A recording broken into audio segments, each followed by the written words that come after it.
Il aura 100 ans le 12 juin prochain. Le débarquement, il l'a vécu et malgré les années, ses souvenirs sont restés intacts. Laurence Alexandrovitch, notre envoyée spéciale pour les commémorations du débarquement, a rencontré Ernest Côté. À l'époque responsable logistique pour la 3e division d'infanterie canadienne, ce Canadien francophone a débarqué le 6 juin 1944 sur Juno Beach. 70 ans plus tard, il raconte. Le débarquement pour les Canadiens va commencer vers 8 heures, je pense. Mais ça allait très bien. Sauf qu'il y avait des morts à droite et à gauche, évidemment.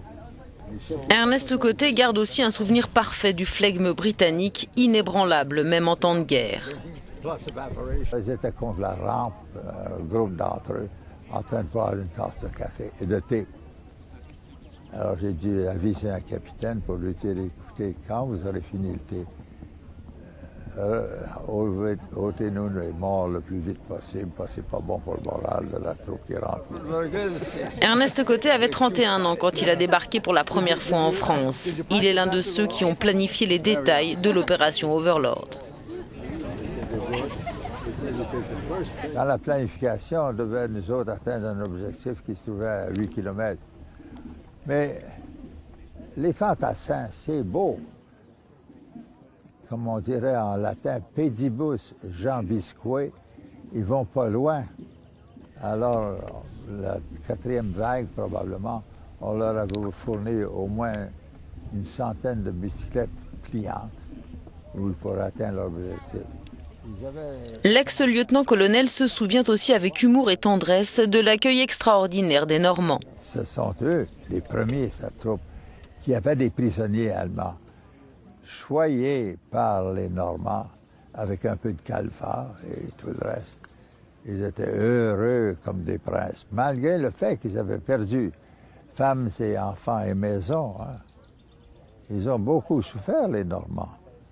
Et quand on voit aujourd'hui la prospérité, on n'en revient pas. C'est la prospérité qui provient d'être libéré du joug nazi.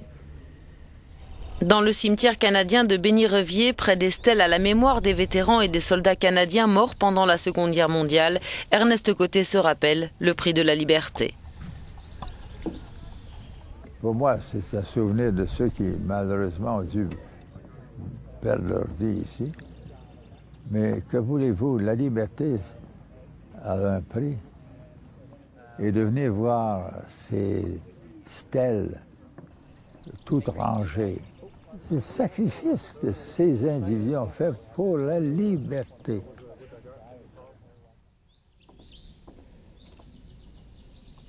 Dans cette paisible campagne normande, le cimetière canadien de Bény-Revier est là aussi un lieu de mémoire extrêmement émouvant. Plus de 2000 hommes reposent ici et le plus jeune Canadien enterré en Normandie avait à peine 16 ans. Aux cérémonies du D-Day pour Euronews, Laurence Alexandrovitch.